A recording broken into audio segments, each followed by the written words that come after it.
Hey guys, NS Productions 8104 here, and today we're going to do a layout update, roster updates, modifications I've made, and we're going to start off by first this custom built wall car. I mean, it's simple, yes, it's made out of old gift cards sent. I live in Pennsylvania, so, all non-essential stores are closed, so, like, for instance, the place where I would normally get some styrene is Hobby Lobby, and they're closed. But I've been looking on eBay. I've been trying to get wall cars, too pricey, and I only have like $20 to spend right now during these times. So I've been custom building one all night. This is made from one of these older Walthers cars. This car never wanted to run properly. So this is a Walther 75-foot intermodal car. Has hitches, places for the hitches, but when I got this, there were no hitches. So I used this to put intermodal containers on. But now I have completely custom built this car. I just got to mount the trucks and the couplers, and it should be ready to roll. It's pretty heavy. I mean, it's literally the weight that's in this car. I took my Dremel tool and I cut it in the proper length, super glued it on with the Gorilla Glue. If you guys need glue, this stuff works amazing. I never stop using it.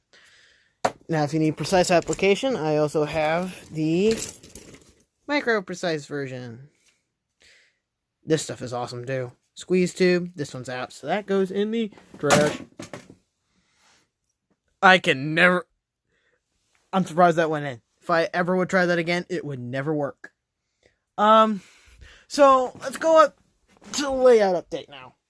This is also going to be a semi-tutorial for Everything Trains 13.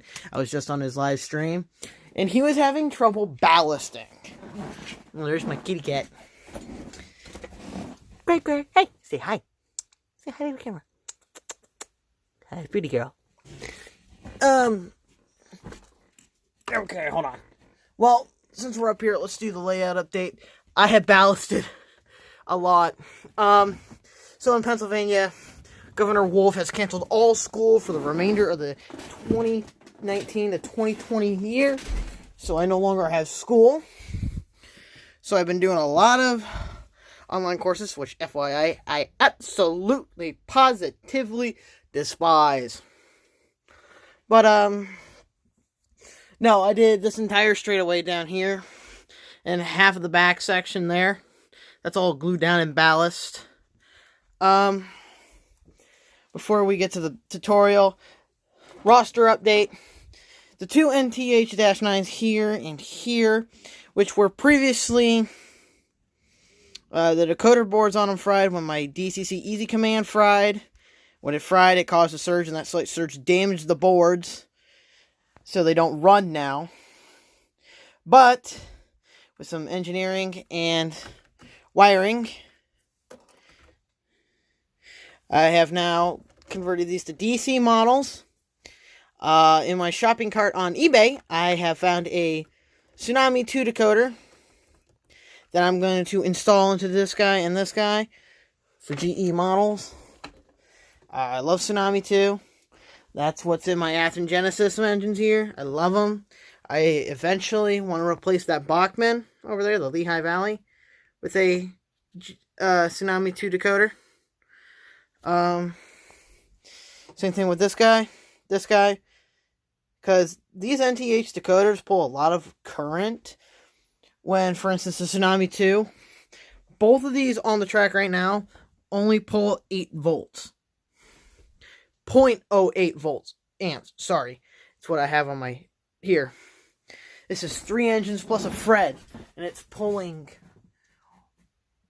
0.08 amps.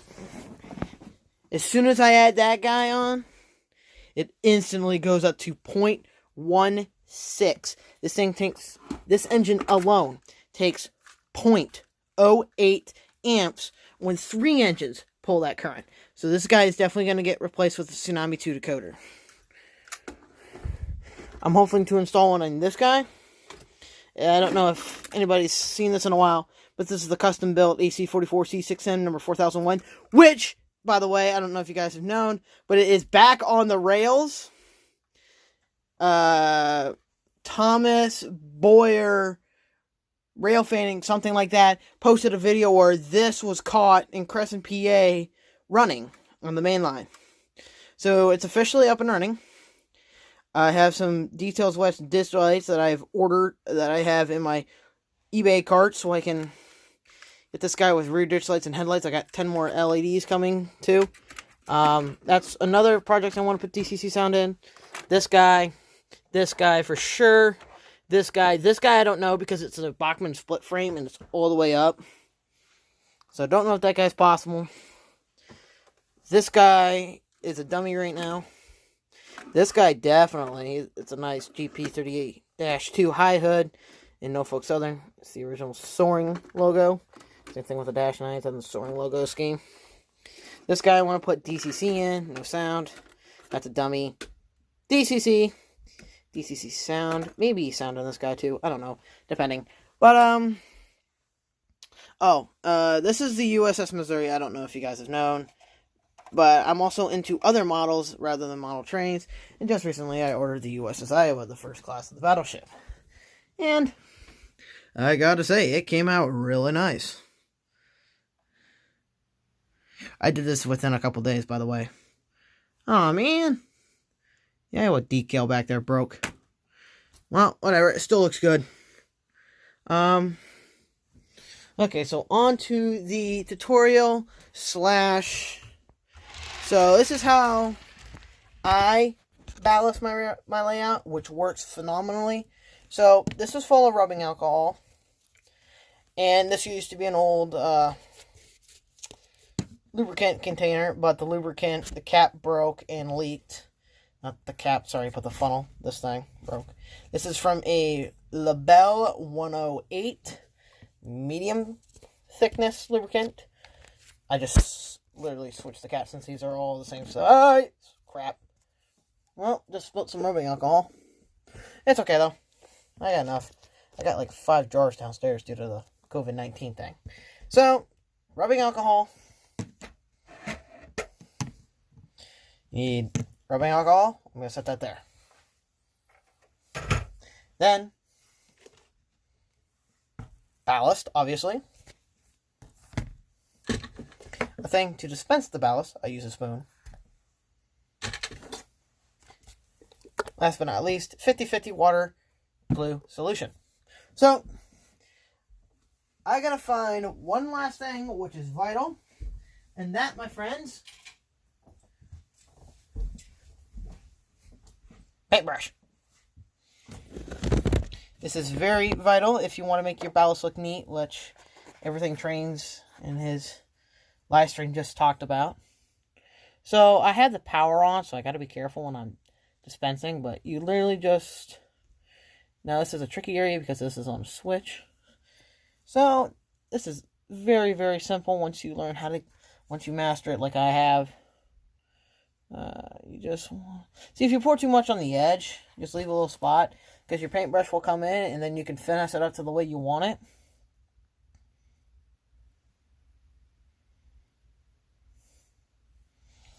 Okay, well, so after that, you take your paintbrush, and you start spreading it out. Now, you got to be careful here, because when you do a switch, you got to make sure none of the ballast gets in the frog here, or in your switch points down here. That is vital, because if you get ballast in those areas, and you glue it, and you never want to glue this area here where the switch point is. Sounds like we got a Norfolk Southern freight train coming through.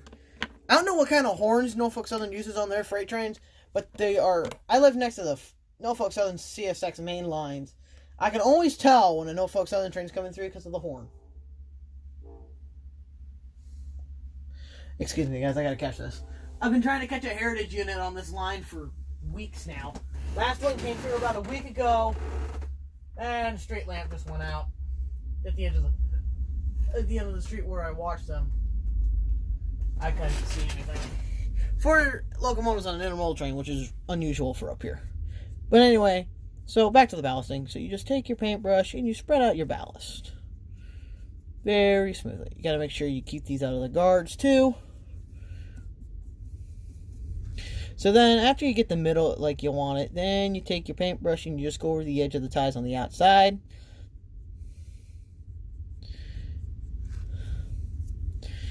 You can use a good paintbrush like I am, because you're not using anything that could damage it. It should be okay. Now you take your paintbrush here and you go along like so. Sweep it up, make it look nice. Pile up in the areas where it needs some. Pile it down like this. See? It's very, very useful.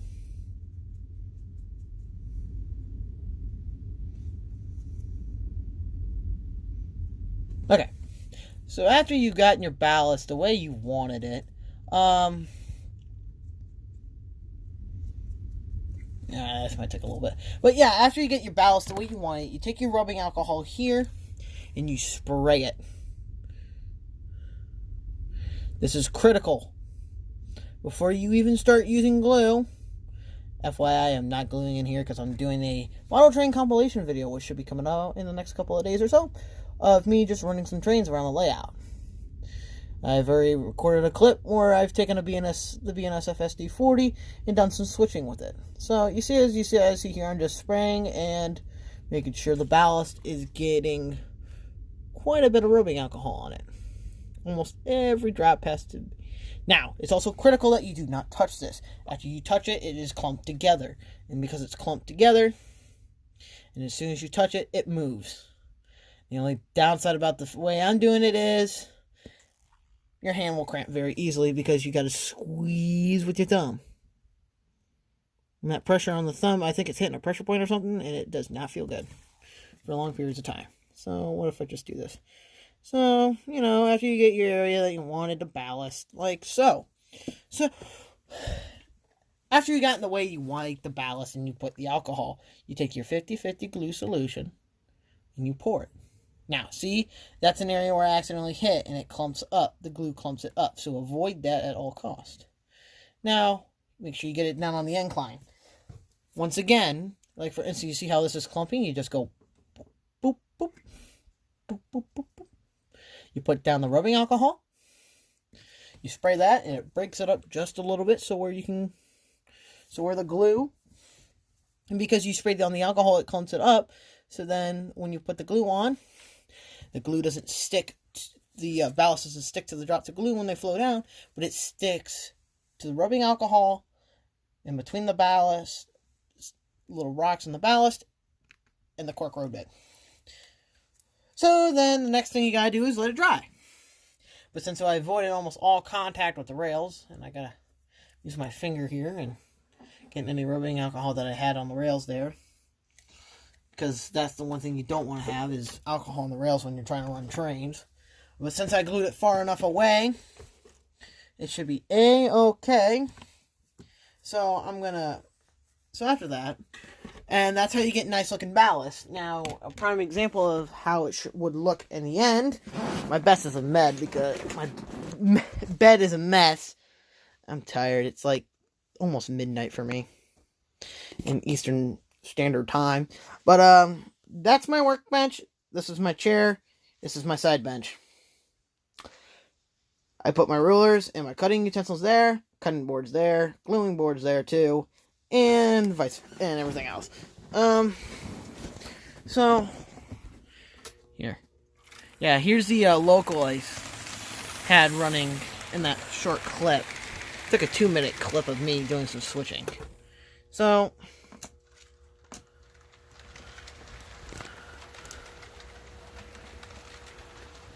there's the box for the USSIO I bought. So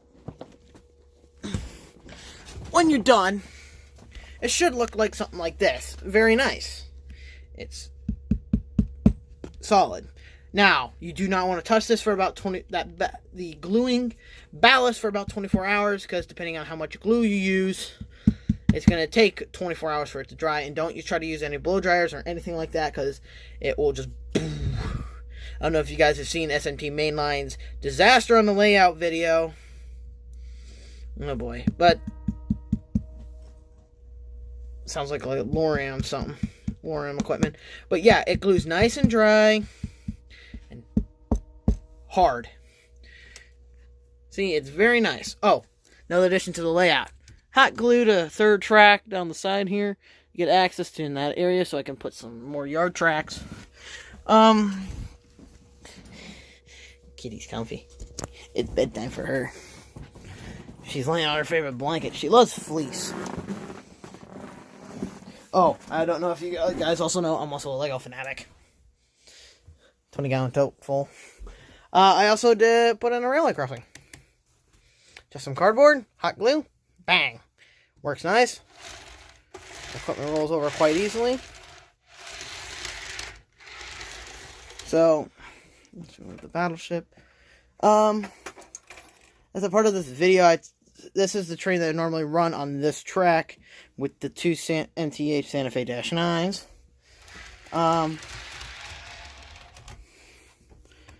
So, that's all what you have to do to glue down ballast. And that's everything in my newest layout update. In the future, there will be a video of me getting a box. I have ordered a 20-pair pack of knuckle couplers, Katie knuckle couplers, off of eBay. And also, I have a 5 spine car pack coming off of eBay too. They're the old Athens blue box kits, which I have 2 of them here, which look nice. They are, I think they're, well, there you go. Impact. I don't know if that's the name. I don't know if you guys know. But they are very nice. There's a metal weight under this. I don't know if you guys have ever seen these. But yeah, these are Walther's trailers on here. Actually, no, this is an Athens trailer. This is an Athens trailer. I got a third one here. I got to put some wheels on it. Yeah, but these work very nicely. I've been modernizing most of my freight cars. This is an old Bachmann car. It has nice Walther's 100-ton trucks on it. Like the prototype. Like the real deal. Because most grain cars have 100-ton capacity trucks on them with 36-inch wheels. Well, 36-inch wheels. That's what's on here. This car runs amazingly now. It's super smooth. But yeah, there should be more videos uploading. Because now with no school for me for the foreseeable future. And when I mean more foreseeable future, I mean it's already been canceled. So I'll be working. I work at McDonald's. I don't know if you guys knew that, but I work there. And we are an essential business. Because we serve food. So, my job's not going anywhere anytime soon. So, I'm going to have some income, which means as soon as this whole coronavirus thing's over, and hopefully around November-ish, around my birthday-ish, I'll have my pre-order, which is 2 Athearn Genesis DCC and Sound SD80 Max from Athearn Genesis 2.0, which... By the way, I've seen the pre-production models on the videos that they've been uploading from Athearn, and they look amazing, and I can't wait. And hopefully in that video montage I was just talking about, I will have this guy up and running. I've just been gluing some platforms so where I can put the trucks on. These are old Athearn Blue Box trucks. They're not the correct ones, but they'll work on the car. Yeah, they sit up high enough so where it carries the car off the rail. The only concern is this is a metal bottom on a low rail, so it might short it. So I might have to put something over this. I don't know. I haven't tested it yet. I'll do it on the DC track first. That's basically it right now. So I hope you guys enjoyed. Keep an eye out for that video I was just talking about. Oh wait, before we go, another project that I've been working on.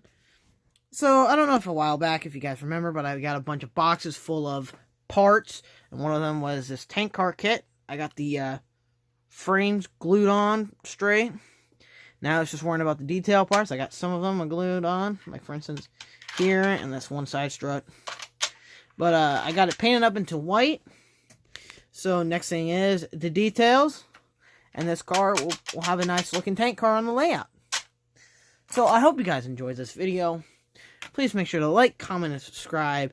And tell me, what are you doing in these uncertain times, wherever you are in the world? Be safe, be careful, and have a good rest of your day. Or whenever you're watching this.